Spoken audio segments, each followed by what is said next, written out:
Alrighty, welcome back to World of Tanks with the Captain, and today I'm going to be taking a look at 3 upcoming Tier 10 MBT tanks, main battle tanks, that I anticipate are coming into World of Tanks this year. So this first tank is the Vickers MBT, and just looking at it, it looks like it's very similar in shape and size to the Centurion 7-1 with a slightly modified turret. The hull looks relatively similar. But look for this one to play a little bit more like the Centurion 7-1 than maybe the FV, which it is going to replace, because the FV wasn't an actual tank, it was just a prototype tank to test the more relaxed lying down position for the Chieftain. Let's take a quick look at the stats for this guy. About a 40-ton tank, 4 crew members, 80 millimeters of armor on the upper plate probably. So don't look at this thing to block any shots. It'll be similar to the STB-1 as far as what its armor profile's like as far as the hull goes, I think. The turret may be stronger because it does look like it has a fairly beefy gun mantlet, but it's not heavily raked at the sides, and it doesn't look like it's heavily angled at the front either. But the gun will be very similar to Centurion 7-1. You can see it's another 105 millimeter gun. Engine looks like it's got a 720 horsepower engine, so it'll probably shift pretty good. They might beef this number up or change it out for an engine that was in a different model. This is maybe for the Mark 1 version of the Vickers. There was several marks of the tank, so if the power to weight ratio is around 18 to 20, that means it'll be like the Centurion 7-1 or better. It also has a road speed of 50, so it's going to feel a lot faster than the Centurion 7-1, which is limited to about 40. So that'll be pretty interesting.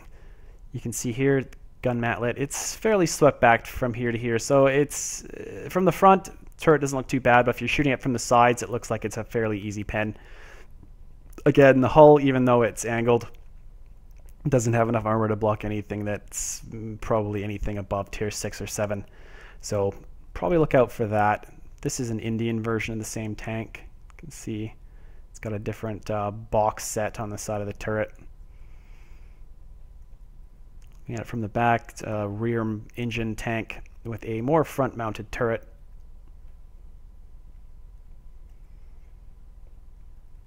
Very interesting looking tank. And this is one being used by the Indian Army. You can see it's got a fairly pronounced gun mantlet there, but it does have cheeks, and it does have, even though it's heavily sloped, maybe will have weak spots here. The front plate looks like it's pretty juicy. I would want to be shooting this tank like right here, probably. And the hatch doesn't look like it's too much of a pain. So we'll just jump through the rest, and yeah, so this is the Vickers MBT. Look for this one to pop out probably by the end of the year to replace the FV4202. Next, we're taking a look at the Chieftain prototype. Now, this tank will probably be replacing the FV215B, which is the rear-mounted Tier 10 British heavy tank, which really doesn't have a place in the game since it wasn't an actual tank. It's just a wargaming fabrication. So I'll be very, very happy when the Chieftain replaces that tank, because I don't really have any desire to own one, even if it is decent. I don't like tanks that are just made up when there's real tanks that could be in the game to replace them. So just taking a look at the general look of the tank, it looks like size-wise it's going to be as big as the Centurion, if not bigger.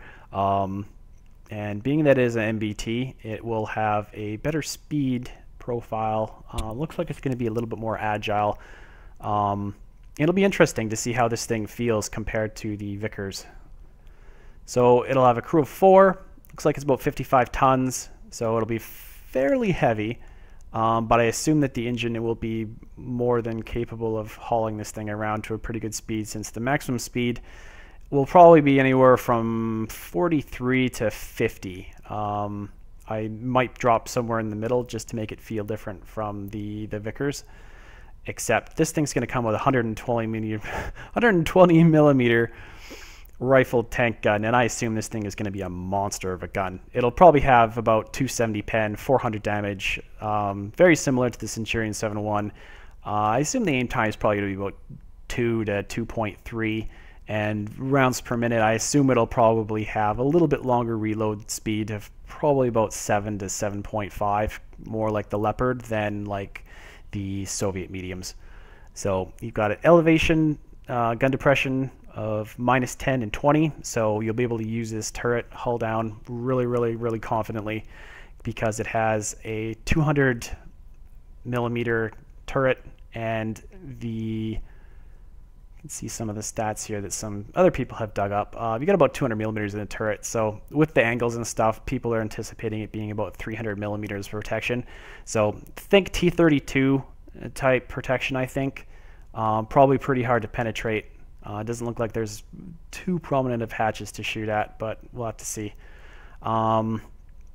The upper plate looks like it's going to be 120 millimeters, and it's really raked. It's at 72 degrees, it writes about. So the upper plate looks like it'll be actually fairly bouncy. You'll be able to bounce a fair amount of stuff. It'll probably feel like the T-54, but better.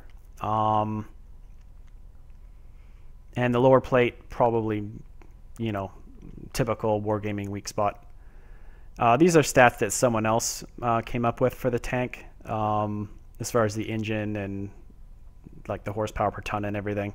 But I've seen lots of different speeds for the speed limit. They think the speed limit's gonna be 43. I think it should probably be about 45, but that's just my estimation. So taking a look at the tank, it's definitely not small, but I think it's going to be a neat blend between a medium tank and a heavy tank, because it's not going to have the all-out armor of an IS-7, but I assume that it would have better speed, acceleration, agility than that tank, because it kind of straddles the line of what this tank is as a main battle tank. So taking a look at this part here, you can see it at the lower plate is actually fairly prominent. So you'll probably want to get this thing fairly hull down.